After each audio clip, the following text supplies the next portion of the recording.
Bonjour, et mon nom c'est Abdia Charlotin. Je suis pour le moment conseiller financier, conseiller en sécurité financière, mais j'ai eu un parcours assez atypique pour arriver là parce que tout jeune, j'ai commencé dans le domaine de la santé en tant que biologiste médical.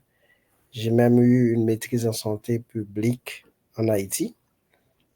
Donc, les situations qu'on connaît tous m'ont fait migrer ici au Canada. Donc, à partir de là, je dois dire aussi qu'en Haïti, j'étais plutôt autonome. Donc, j'avais ma propre entreprise, mon propre business. Donc, j'avais pas une formation de base dans la finance, dans les finances, mais j'étais toujours dans tout ce qui est investissement. J'ai investi dans beaucoup de choses en Haïti. Et j'ai monté mes propres entreprises. J'en avais plusieurs qui fonctionnaient très bien. Donc, et du coup, arrivé au Canada, je me suis dit comment je peux faire pour garder ma liberté, la liberté que j'avais tout en travaillant. Et puis, je me suis informé. Et puis, à partir de toutes les informations que j'ai pu recueillir, et j'ai fait un choix qui m'était assez difficile de changer catégoriquement de carrière, de passer du domaine médical vers le domaine financier. C'est deux domaines qui ne se rencontrent pas, mais laissez-moi vous dire qu'on ne recommence jamais à zéro. On fait juste un vol de face et les expériences qu'on avait avant pourront toujours être utiles, même quand ce n'est pas le même domaine. Donc, en plus du domaine de la biologie, ma passion, c'est la musique.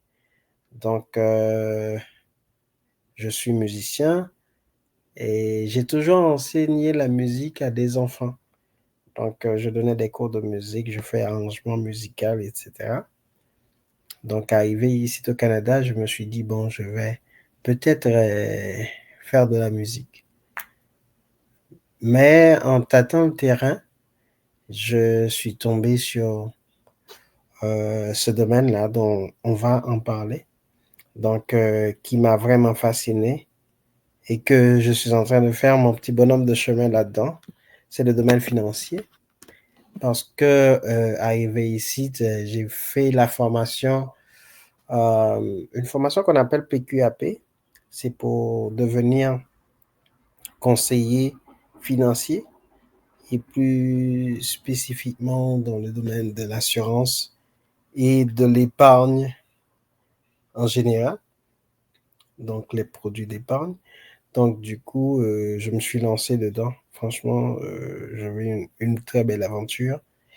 Et c'est dans cette même aventure que j'ai rencontré le réseau chrétien. Donc, et c'est pour cela que je veux bien partager avec vous certaines informations euh, concernant la finance et comment. Et on va parler de budget en général. Et on va en parler pendant les prochaines minutes qui vont venir. Et j'espère que vous allez pouvoir en profiter et amplement de tout ce qui va être fait. Donc, encore une fois, j'espère fortement que vous allez pouvoir tirer bénéfice de cela. Et n'oubliez pas que si vous avez des questions, vous pouvez toujours me rejoindre et vous verrez passer en dessous des slides et mon numéro de téléphone et aussi mon adresse courriel. Vous pouvez toujours me contacter si vous avez des questions, vous pouvez m'envoyer vos questions et je me ferai tout le plaisir du monde pour vous répondre. Donc, j'espère encore une fois que vous allez pouvoir en profiter et j'espère que je serai utile à quelque chose et que vous aurez appris quelque chose.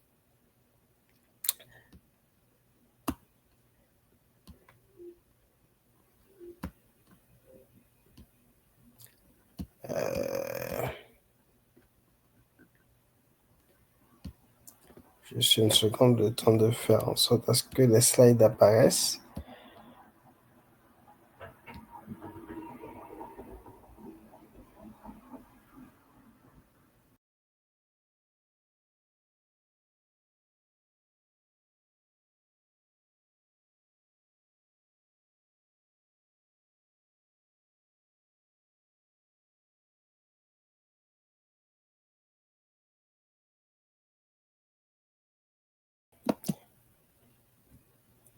OK.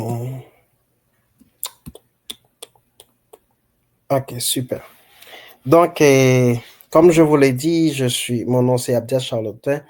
J'ai fait la formation pour devenir conseiller financier. J'ai passé mon examen auprès de l'AMF parce que normalement, il y a l'autorité des marchés financiers ici au Canada qui autorise à fonctionner en tant que conseiller financier. Donc, comme je vous ai dit, je travaille en tant que conseiller financier. On est dans tout ce qui est assurance et épargne. Mais aujourd'hui, c'est le volet épargne qui va le plus nous intéresser parce qu'on va parler d'un sujet extrêmement important qui est euh, le budget. Comment réaliser son budget, quels sont les éléments d'un budget et à quoi sert un budget, c'est tout ce qu'on va discuter aujourd'hui. Donc, comme je vous ai dit, je travaille pour Industriel Alliance, donc comme conseiller financier et je fais partie de l'agence Saint-Denis. Donc, c'était pour me présenter. Donc, on va parler du budget. Les éléments d'un budget, l'importance d'un budget. En parlant du budget, on va parler des dépenses, l'épargne et les différents produits d'épargne qui existent ici au Canada. Donc, en gros, c'est ce qu'on va discuter. Donc, comme je vous ai dit, je travaille pour Industriel Alliance. Industriel Alliance, c'est une compagnie canadienne, mais internationale qui est le numéro un au Canada dans tout ce qui est assurance de personnes, assurance maladie et aussi dans les fonds de placement. Donc, je voulais juste ajouter qu'un quart de toutes les personnes qui sont assurées au Canada sont assurées avec Industrial Alliance. Donc, Industrial Alliance est vraiment un géant de 103 ans. Oui, on a fêté les 103 ans d'Industrial Alliance, c'est pas trop longtemps. Donc, c'est pour vous dire que c'est une compagnie qui a une grande expertise dans tout ce qui est dans le domaine financier. C'est un vrai leader du marché. OK. Donc, comme on s'était dit, notre sujet d'aujourd'hui, c'est plutôt le budget. On va vraiment prendre le temps.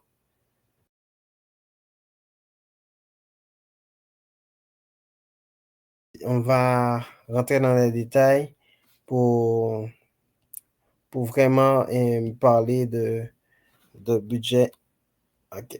Donc, un budget, c'est quoi?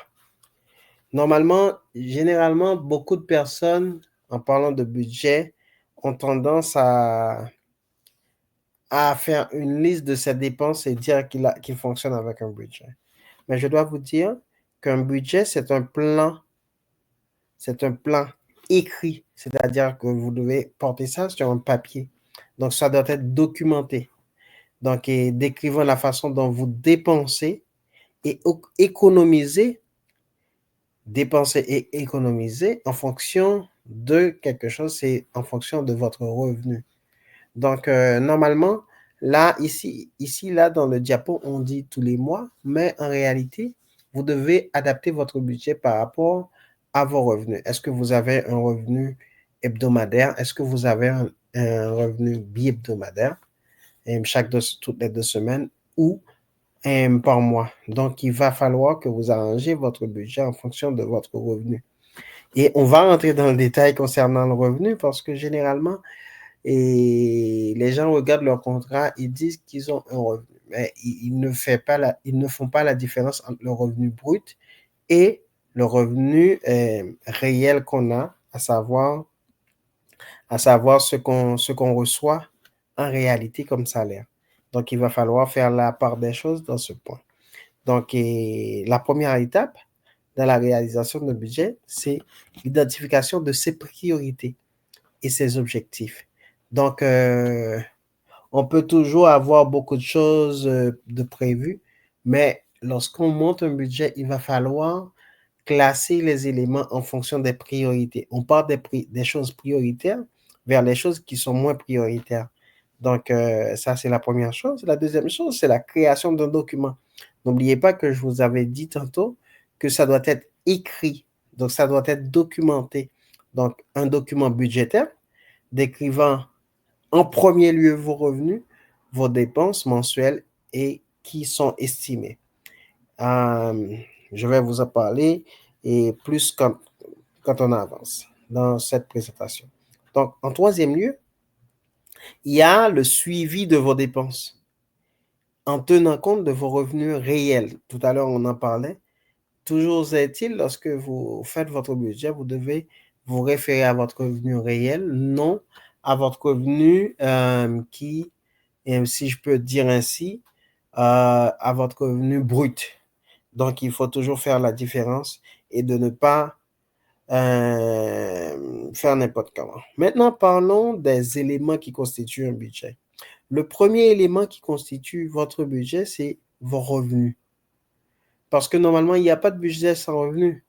Donc, quelqu'un qui n'a aucun revenu ne peut pas avoir un budget parce que le budget est fait en fonction de revenus.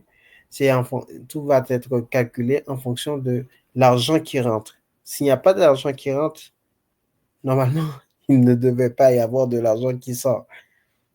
Donc, toujours est-il, la première partie du budget, c'est le revenu. Et en fonction des revenus, on va faire les autres étapes la deuxième partie, ce sont les dépenses. Et la chose qu'on oublie tout le temps lorsqu'on crée un budget, c'est l'épargne.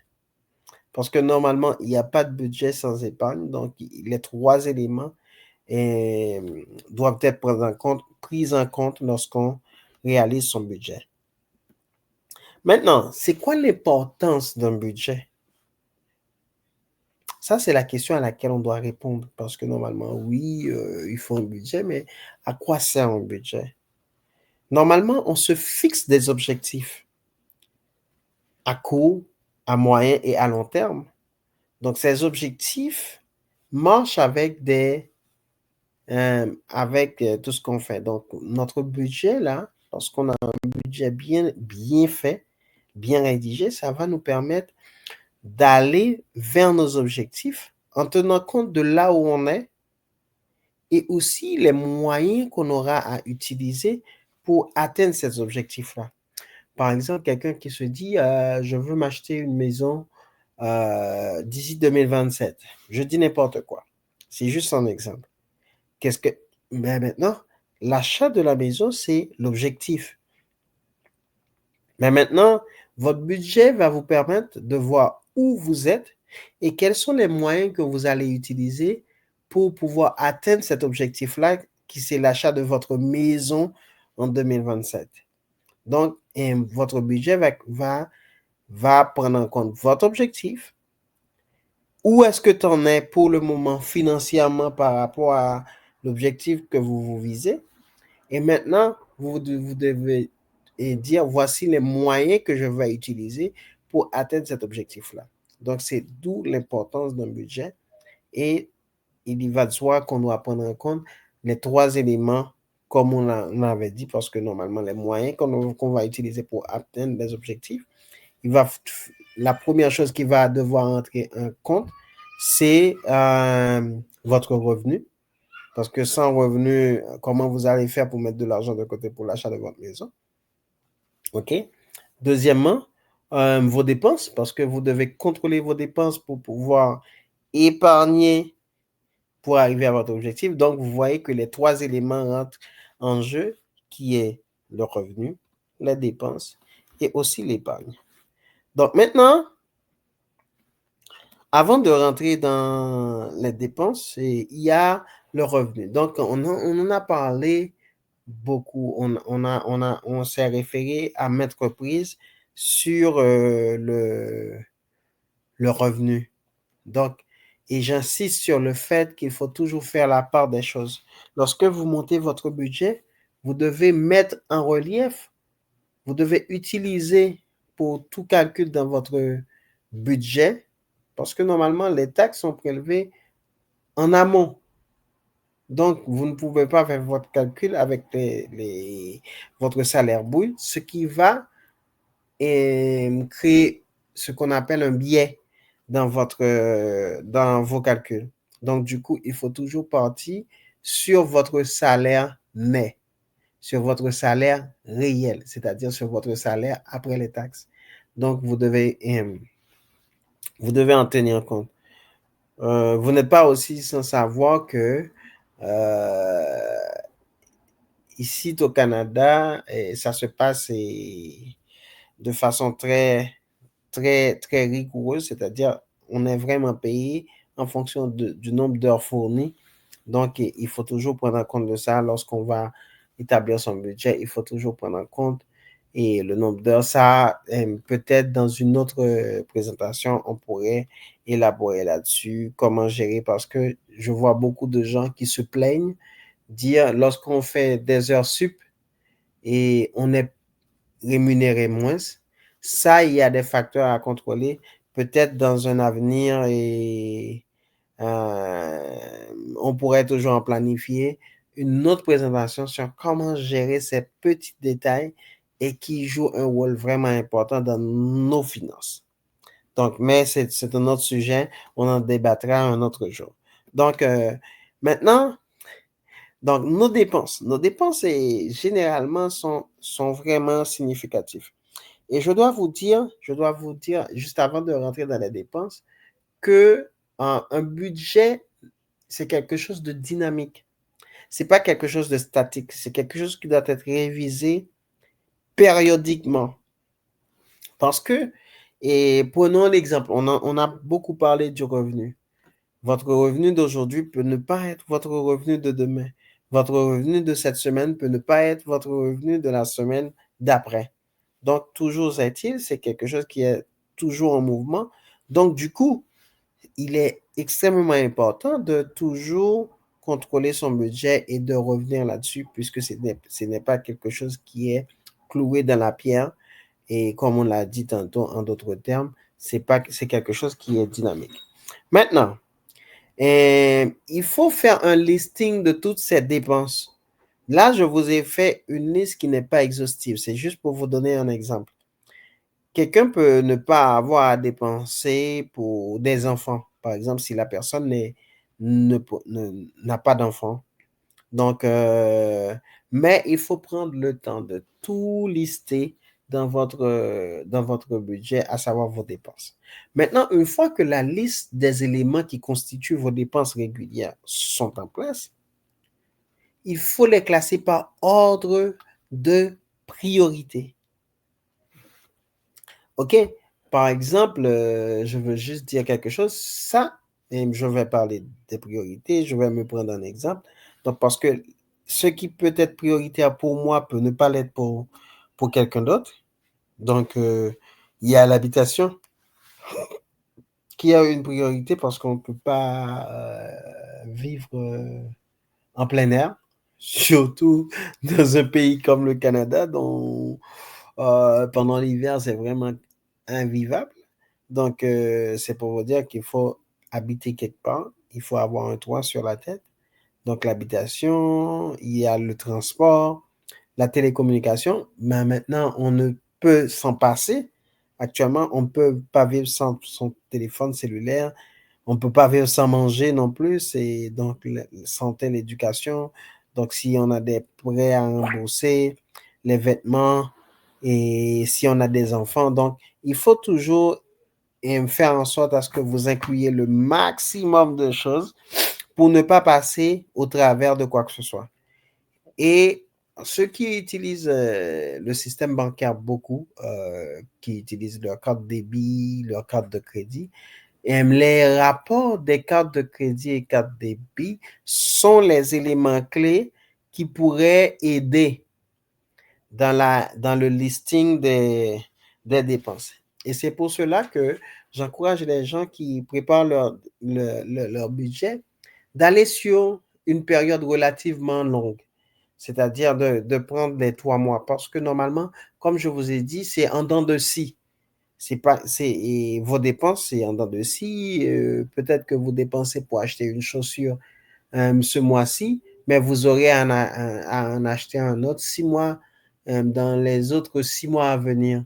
Donc, c'est pour vous dire que normalement, c'est pour cela qu'il faut prendre et bâtir son budget sur une période relativement longue, ce qui va vous permettre de, de vous limiter, de savoir quand vous atteignez le point maximum pour vos dépenses, etc.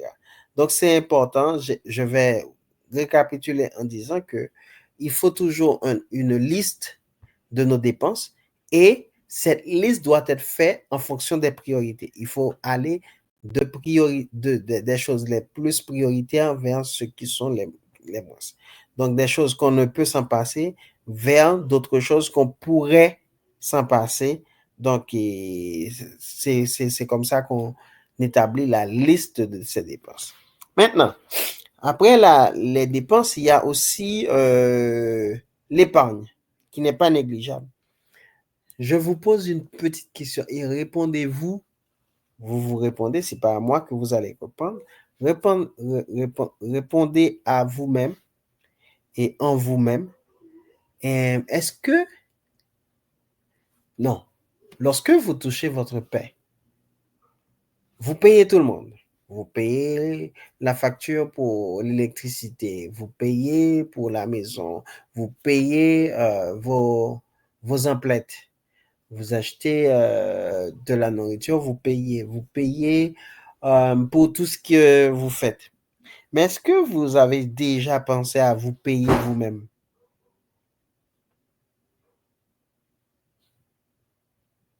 En tout cas, vous connaissez la réponse et vous pouvez vous répondre vous-même. Il faut prendre la bonne habitude de, et, de se payer soi-même. Et c'est là que rentre notre rubrique épargne. Donc, vous devez vous donner de l'argent. Vous dites que, ben, je me donne un chèque à moi-même, je donne un chèque à moi-même, mais pour me féliciter pour le travail que j'ai accompli. OK? C'est vrai que toutes vos dépenses vont dans l'ordre des besoins, mais moi, j'encourage aux gens de se gâter, donc s'offrir l'opportunité d'avoir son propre salaire. Donc, oui, on vous paie, oui, vous avez un salaire, donc, et vous dépensez presque la totalité, mais combien de fois tu te donnes un cadeau? Généralement, on aime recevoir des cadeaux des autres, mais combien de fois on s'est offert un petit cadeau? On se dit, bon, je te félicite. Oh, Abdias, je te félicite pour ce que tu as accompli ce mois-ci.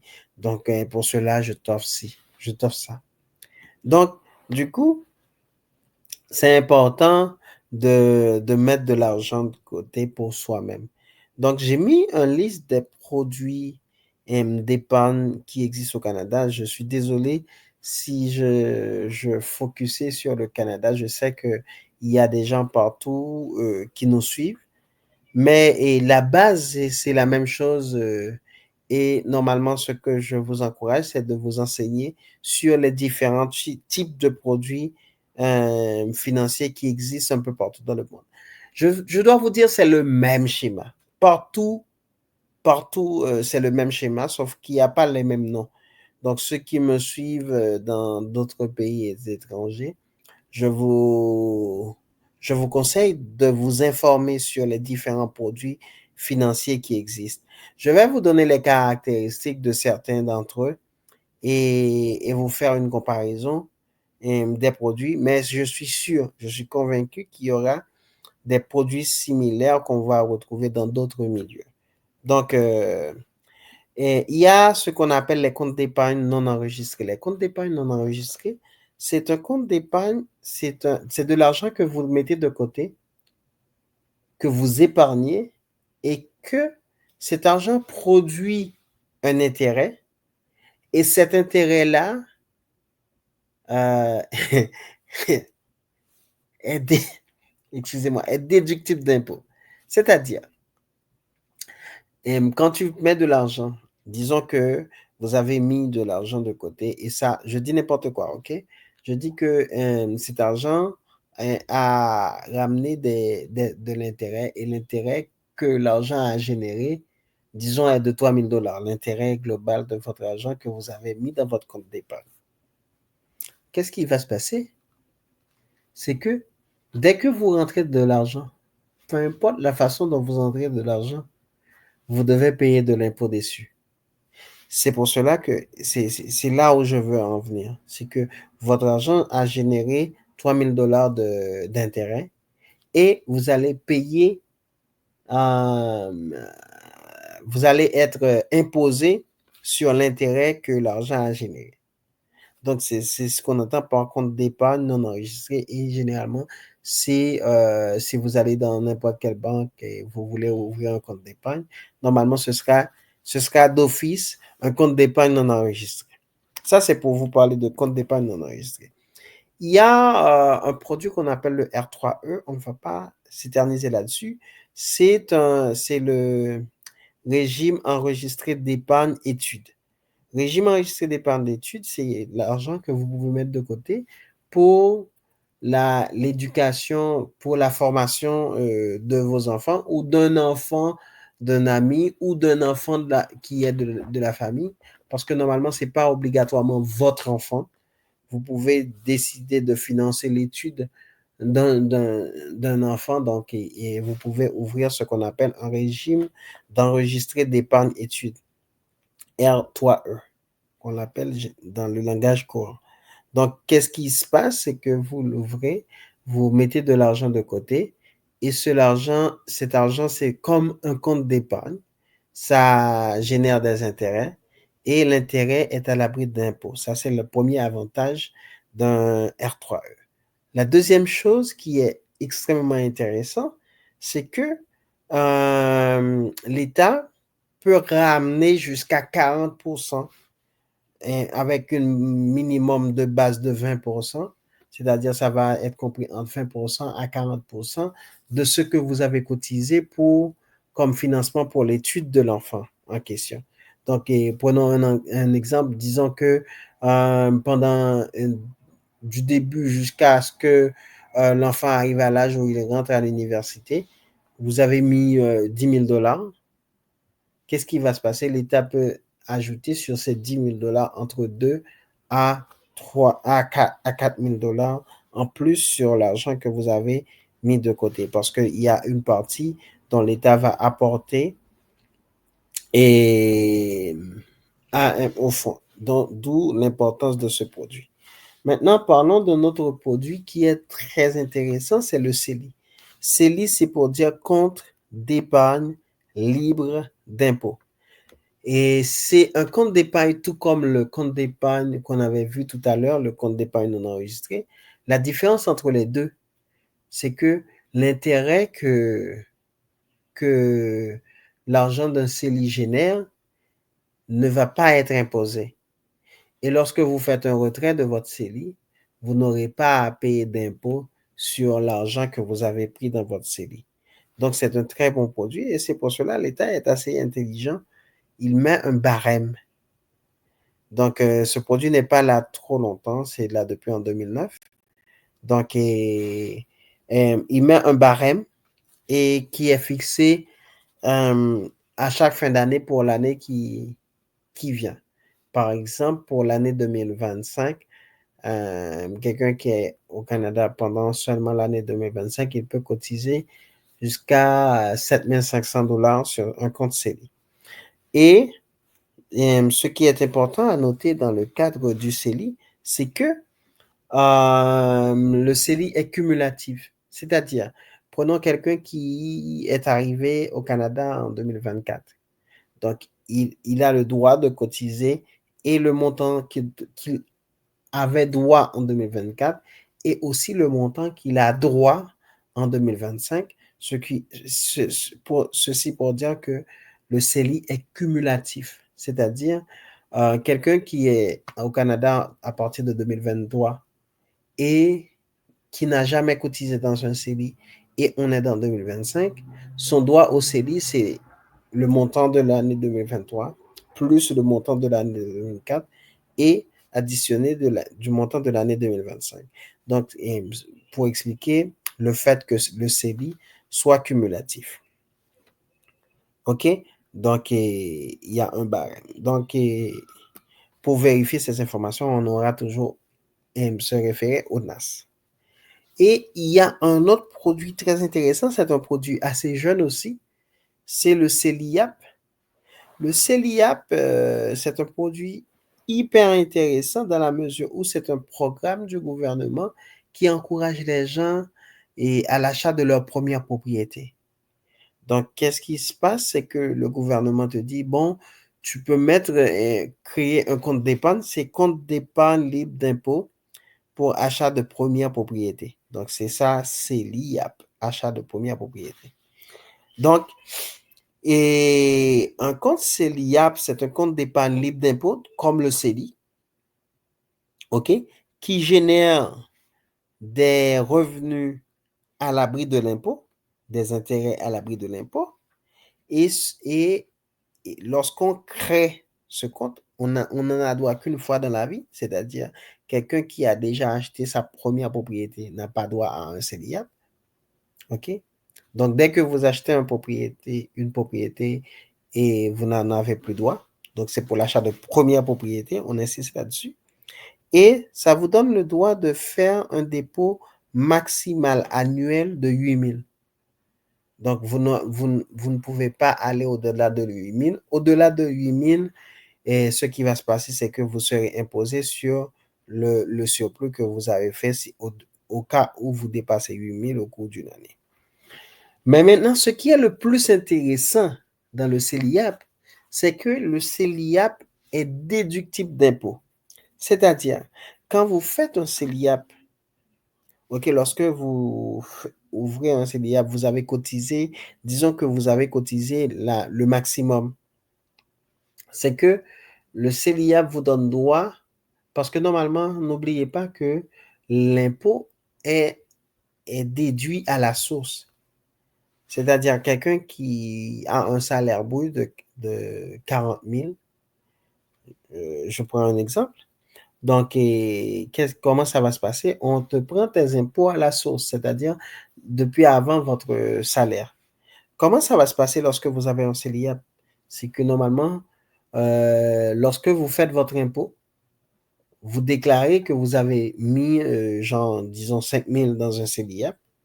Vous n'avez pas atteint le maximum, les 8 000, vous avez mis de côté 5 000 $ pendant l'année.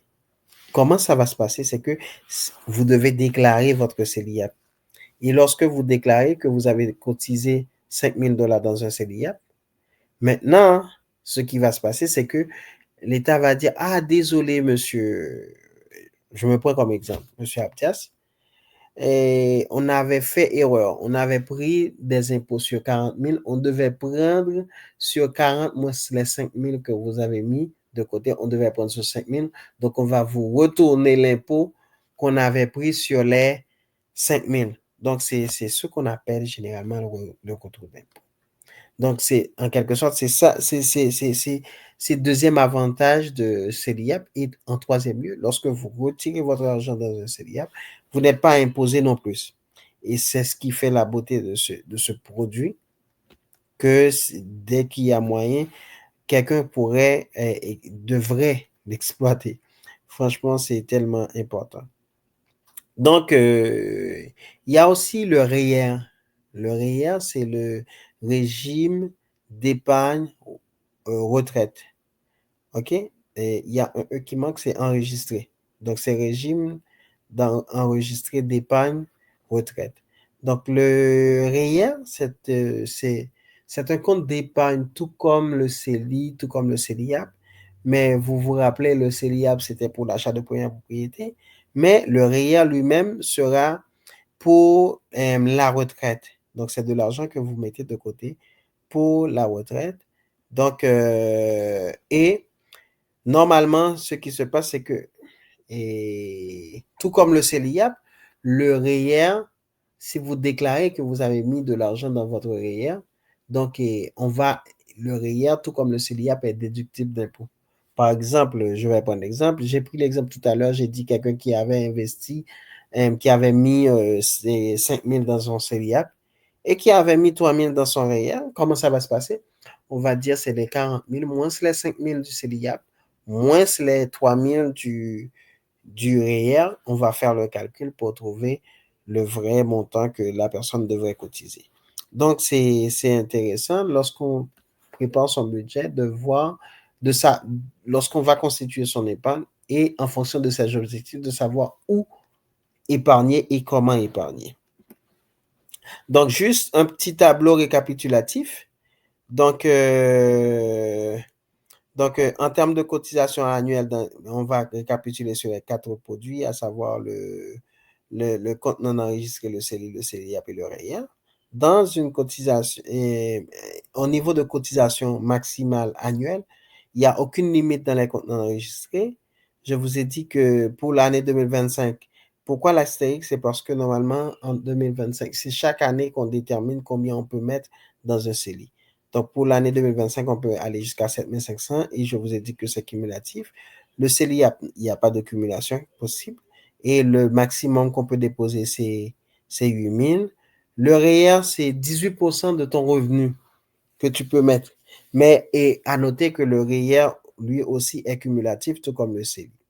Donc, déductible d'impôt et seul le CELIAP et le REER sont déductibles d'impôt et les deux autres produits ne sont pas déductibles d'impôt. Déductible d'impôt, c'est dans le sens que et lorsque vous faites votre déclaration d'impôt, et on peut vous retourner et le montant qu'on vous a pris sur le montant total que vous avez placé dans ces deux produits-là. Maintenant, les gains sont non imposables, c'est-à-dire et les revenus que génèrent ces comptes-là sont non imposables pour le CELI, le CELIAP et le REER. Par contre, pour le non enregistré, c'est imposable. Donc, le retrait, le retrait pour le CELI n'est pas imposable, c'est-à-dire on ne paie pas d'impôt sur le retrait qu'on fait dans un CELI. Idem pour le CELIAP, sauf si vous faites sortir votre CELIAP et que vous le faites sortir non pour achat de première propriété, parce que l'argent que vous avez dit à l'État que vous mettez de côté juste pour achat de propriété, et si vous n'achetez pas de propriété avec, à ce moment, vous allez être imposé sur le retrait. Mais sinon, il n'y a pas de retrait spontané. C'est que normalement, vous pouvez le faire et dans presque tous les produits, mais toujours est-il, il faut tenir compte, est-ce que c'est de l'argent qui est placé pour une période dans un fonds? Ça, on pourrait en parler lorsqu'on aura parlé d'un autre sujet dans les finances, c'est les fonds distincts, comment fonctionnent les fonds. On peut toujours avoir un sujet comme ça. Et aussi, est-ce que vous pouvez faire des investissements dedans? Est-ce que vous pouvez faire des dépôts spontanés quand vous voulez? Oui. Et ceci pour tous les produits. Et en dernier lieu, est-ce que vous pouvez faire un PAC? Le PAC, c'est un prélèvement automatique dans votre compte. C'est-à-dire, vous pouvez dire que vous déposez, disons, $50 aux 2 semaines. Toutes les 2 semaines, vous déposez $50. Bon, prenons l'exemple, $100 tous les mois. Vous dites que vous voulez faire un dépôt mensuel automatique de $100, c'est-à-dire qu'on va aller chercher sur votre compte et les $100 à tous les mois. Donc, et j'aimerais insister sur les différentes parties d'un budget et les 3 parties-là sont d'importance capitale et il faut toujours en tenir compte. La première chose, c'est le revenu. On ne peut pas avoir de budget sans revenu parce que tous les autres éléments dépendent du revenu. Le deuxième élément, c'est l'épargne et les dépenses. Donc, il y aura toujours des dépenses dès qu'il y a un revenu. Depuis l'argent rentré, la sortie, ça c'est ça c'est tellement naturel, ça se fait de façon tellement naturelle que que dès que vous rentrez de l'argent, vous allez en dépenser. Et il faut toujours s'assurer à ce qu'on épargne. Normalement, lorsque je travaille avec, ben, j'aime faire ce travail-là, comme je vous le dis. Lorsque je travaille avec les gens, ce que je leur demande, c'est de, c'est de faire de son mieux pour pouvoir aller à épargner entre 5 à 10%. Donc, l'épargne doit être bien calculée et le strict minimum que vous devez épargner, c'est 5% de ton revenu et aller vers les 10% le plus que possible, ce qui va vous permettre de faire plusieurs choses. Un, de constituer ce qu'on appelle dans notre jargon un, un fonds d'urgence. Donc, c'est quelque chose qu'on pourrait en parler dans une autre présentation. Et aussi, vous permettant, s'il advienne, si vous avez un projet et que vous voulez vous procurer quelque chose, quelle qu'elle soit, vous pouvez aller dans ce fonds-là pour pouvoir le faire avec facilité et ce qui va vous permettre de grandir financièrement. J'espère que au moins je vous ai appris quelque chose dans le cadre de cette présentation. Donc, j'espère que j'ai été utile à quelque chose. J'aime me sentir utile. Donc, je vous rappelle, mon nom c'est Abdias Charlotin, je suis conseiller financier et ça m'a fait vraiment plaisir de vous parler de l'épargne, ok? Donc, et aussi du budget, du budget. J'ai beaucoup parlé de l'épargne, mais le sujet d'aujourd'hui, c'était comment réaliser son budget, quels sont les éléments du budget. Et si vous avez des questions, n'hésitez pas. Mon numéro de téléphone, c'est le 514-573-4465, comme vous le voyez en bas de l'écran. Et vous pouvez aussi me contacter par email. Donc, je lis toujours mes emails. C'est abdias.charlotin à commercial agc.ia.ca. Donc, je suis très joignable et par les deux façons. Et vous pouvez me contacter par Teams aussi. Et, donc, vous avez qu'à écrire mon nom, m'envoyer un message et même prendre un rendez-vous parce qu'il y a l'option de, vous pouvez voir mon agenda. Si vous voulez prendre un rendez-vous pour discuter avec moi, ce sera sans problème. Donc, ça me ferait un grand plaisir d'accompagner et sachez que c'est vraiment important d'avoir un bon budget et de fonctionner avec un budget, ce qui va vous permettre d'atteindre vos objectifs et de savoir quels sont les moyens que vous avez pour arriver jusque-là. Que Dieu vous garde, que Dieu vous protège et que Dieu vous accompagne dans vos finances. Et donc, je vous dis à la prochaine pour pour une autre présentation. J'espère que vous avez appris quelque chose de moi.